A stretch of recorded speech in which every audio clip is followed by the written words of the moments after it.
பாடல் 16. நாயகனாய் நின்ற ராகம் மோகனம். நாயகனாய் நின்ற நந்தகோபனுடைய கோல் காப்பானே, கொடித்தோன்றும் தோரணவாயில் காப்பானே, மணிக்கதவம் தாழ்திறவாயாயர் சிறுமியர் ரோமுக்கு அரைப்பறை மாயன் மணிவண்ணன் நென்னலே வாய்நேர்ந்தாந்துயோமாய் வந்தோம் துயிலிழப் பாடுவான் வாயால் முன்னம் மாற்றாதே யம்மா. நீனேய நிலைக்கதவம் நீக்கலோர் எம்பாவாய். பொருள்: எங்களுடைய தலைவனாய் இருக்கிற நந்தகோபனின் திருமாளிகையை பாதுகாக்கும் காவலனே, கொடித்தோரணம் கட்டப்பட்ட வாசல் காவலனே, ஆயர்குல சிறுமியரான எங்களுக்காக இந்த மாளிகை கதவை திறப்பாயாக. மாயச்செயல்கள் செய்பவனும் கரிய நிறத்தவனுமான கண்ணன் எங்களுக்கு ஒலி எழுப்பும் பறை சிறு முரசு தருவதாக நேற்றே சொல்லியிருக்கிறான்.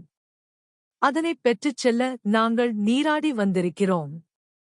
அவனை துயிலெழுப்பும் பாடல்களையும் பாட உள்ளோம். அதெல்லாம் முடியாது என உன் வாயால் முதலிலேயே சொல்லி விடாதே.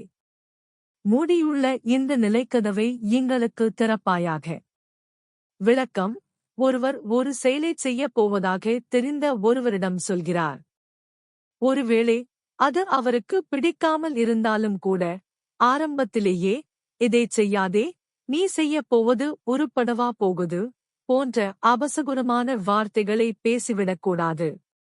அப்படியா என்று ஆரம்பித்து செய்யப்போகும் பணியைப் பற்றி முழுமையாக தெரிந்து கொண்டு அதன் பின் இப்படி செய்தால் நன்றாக இருக்குமே என்று சாந்தமாக அறிவுரை சொல்லலாம்.